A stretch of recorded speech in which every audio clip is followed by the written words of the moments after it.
I moved into Ashbrook Estates in early spring, just as the dogwoods started to bloom and the HOA newsletters began to sprout like weeds. My new house was modest by neighborhood standards, an updated craftsman with a wraparound porch and a view of the park. I'd bought it in cash, quietly, with no agents, no fanfare, and no reason for anyone to notice. Except someone did. Her name was Deborah Whitfield, president of the Ashbrook HOA for 7 unbroken years. A suburban sovereign in beige slacks and pearls. She had the kind of smile that never reached her eyes and a clipboard that seemed surgically attached to her left hand. The first notice came 3 days after I moved in. Subject: HOA violation, improper welcome mat. I laughed. My mat read "Go away." I kept it. Then came the next. Subject: garbage bin visibility, Section 12B noncompliance. Apparently, my bin was visible from the street. For a span of 11 minutes. The notices came weekly after that. Each more absurd than the last. I was fined for unapproved garden gnome placement, low wattage porch lighting, and, my favorite, excessive wind chime noise, despite the fact I didn't own any. Still, I paid them all. Not because I was guilty, but because I had a plan. Deborah mistook my silence for surrender. It was at the May HOA meeting where everything turned. I showed up early. Sat in the second row. Wore a button-down and slacks. I was polite. I smiled. I brought cookies. Deborah stood at the podium like a judge presiding over a petty tribunal. When I raised my hand to ask about the rising violation fees, she didn't even look up. "We do not entertain commentary from renters," she said coldly. "Owners only." The room went quiet. I didn't correct her. Not yet. She continued, emboldened, condescending, proud. And I knew, right then, how this story would end. Because what Deborah didn't know, couldn't possibly imagine, was that I owned more than just my home. I owned her mortgage. Acquired through a bundle purchase from a distressed debt portfolio 6 months prior, her property was one of dozens I quietly collected across the county. I didn't evict homeowners. I refinanced. Negotiated. Repaired. But Deborah? She made herself a special case. The next phase of her campaign began shortly after that meeting. Surveillance. Photos taken from behind hedges. Anonymous complaints signed only with concerned citizen. Neighbors told me she was obsessed, convinced I was part of a secret plot to bring down the neighborhood. In a way, she was right. But not in the way she thought. Deborah didn't just enforce rules, she manufactured them. By the second week of living in Ashbrook Estates, I realized she had turned HOA violations into her personal art form. A canvas of control, painted in red ink and sealed in passive-aggressive envelopes. I got a notice for a trellis, yes, a trellis, supporting 3 heirloom tomato plants in my backyard. Unapproved vertical structure, it read. The fencing along my driveway? Too rustic. The porch swing? Visually disruptive to the community's aesthetic harmony. I responded with a scan of the HOA handbook and a sticky note. Page 7, Section 4B, vertical structures under 6 feet are exempt. She didn't reply in writing. She replied with binoculars. I caught her 2, maybe 3, times peering out her upstairs window, camera lens poking through sheer curtains. Once, she was literally crouched behind a hedge at dusk, furiously scribbling into a clipboard. Her beige sweater glowed beneath my motion sensor light like a ghost of suburban tyranny. She never confronted me directly. Her style was Cold War espionage, anonymous flyers in my mailbox about unregistered tenants, HOA-wide emails warning of property behavior that threatens collective values, and vague whispers about me being part of a renter syndicate. And that's when things began to shift. People started whispering. Side eyes turned into shared glances. Donna and Chris from Lot 14, neighbors I barely knew, slipped me a folded note during their dog walk. We've been dealing with her for 5 years. She's out of control. Let us know if you're doing anything. I was. Quietly. Months before moving in, I had acquired a bundle of distressed mortgages as part of an investment strategy. Most were routine. A few were delinquent. And one, beautifully and poetically, was Deborah Whitfield's. I didn't plan it. But the universe has taste. After refinancing post-2008 crash, Deborah locked into a balloon payment clause, set to mature within the year. Her last 3 payments had been late. Not enough to trigger foreclosure, but enough to make her mortgage vulnerable. Enough to let me step in. Through a legally clean, untraceable acquisition, I now own the debt. Her home. Her kingdom. Her clipboard. When I sent the notice of mortgage assignment and servicing change, I expected cold silence. Instead, I got a hurricane in beige pants. She stormed my porch 2 days later, 9:12 a.m. Saturday. I was trimming azaleas, earbuds in. She was 6 feet away before I noticed.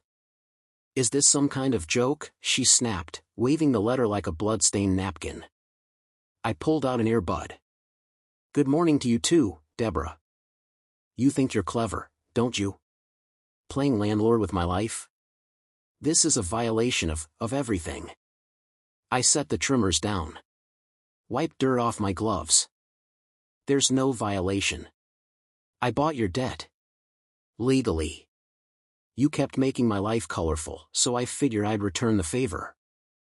Her lips quivered like she was about to chew her own tongue. I'll have you removed from this community. I tilted my head, almost playfully. You'll have to ask the HOA board for that. And judging by your approval ratings lately. She turned, stomped off, her orthopedic flats kicking up my mulch like a cartoon villain in slow collapse. By Monday, she had called an emergency HOA board meeting.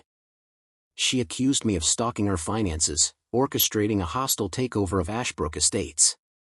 Her speech was fire. Her arguments were made of straw. The board sat through it politely. Then turned to me. And I smiled. Because Deborah had just lit the match to her own political funeral, and the whole town was watching it burn. The board didn't remove her that night. Not immediately. But something changed. The air in the clubhouse wasn't on her side anymore. There were no murmurs of agreement when she spoke, no nods of solidarity. Even Harold, the HOA vice chair and former loyalist, looked down at his notepad the entire time she ranted. Outside, I could hear the quiet of a community holding its breath. The next 2 weeks played out like a slow-motion collapse. Deborah staged a neighborhood information campaign, printing glossy flyers accusing me of being a shadow investor manipulating the moral fabric of Ashbrook. The flyers ended up taped to corkboards, shoved in mailboxes, and eventually piled at the bottom of recycling bins. She called another emergency HOA meeting. Only 5 people showed up. 2 were teenagers using the free Wi-Fi. Then came the surveillance cameras. At least 4 appeared, bolted at strange angles across her property, all aimed directly at my house. A neighbor told me Deborah was adjusting them manually at 3 a.m. with a flashlight and a folding ladder. Mark from Lot 8 stopped by with a thermos of coffee and said, "You know she's gonna snap soon, right?" "I'm counting on it," I replied. What Deborah didn't realize was that while she was building her delusion of control, I was building a case.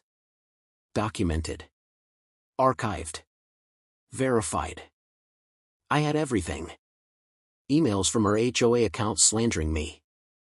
Misuse of HOA funds to print her newsletters. False citations.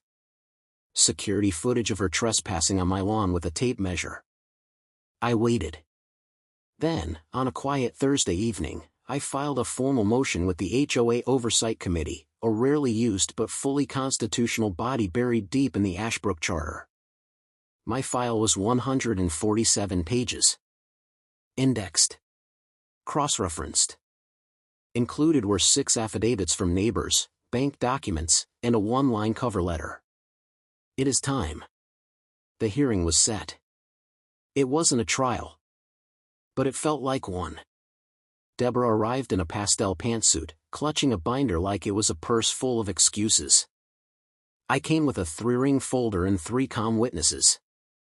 The committee let her speak first. She gave a tirade about outsiders, infiltration, moral decay. She painted Ashbrook as the last bastion of order being corrupted by money and manipulation. Then it was my turn. I placed the documentation gently on the table. This is a record of harm. Of manipulation. Of surveillance. Of harassment. I'll let it speak for itself. And it did. After 45 minutes, the committee recessed. 10 days later, Deborah received a letter. Notice of immediate removal from HOA office. She didn't go quietly. At 2:14 a.m., she sent a final, all-caps HOA-wide email titled, "They took everything." It was full of typos, conspiracies, and desperation. By 9 a.m., the board had locked her out of the HOA email account. Her influence was gone. Her status? Erased. But her house? Still mine. Deborah's silence lasted 3 days. Then came the letters. The first was desperate, pleading, filled with veiled threats about lawsuits and personal boundaries. The second tried to bargain, a reduced repayment schedule, some kind of truce. The third, typed in all caps, was pure venom. I didn't respond to any of them. Instead, Twachi and Ton Boho So Chot Song Tai Kwan Ly Bat Dong San. Her mortgage was still behind. Late fees stacked like firewood. And the final balloon payment, due in 60 days, was mathematically impossible to meet without a miracle.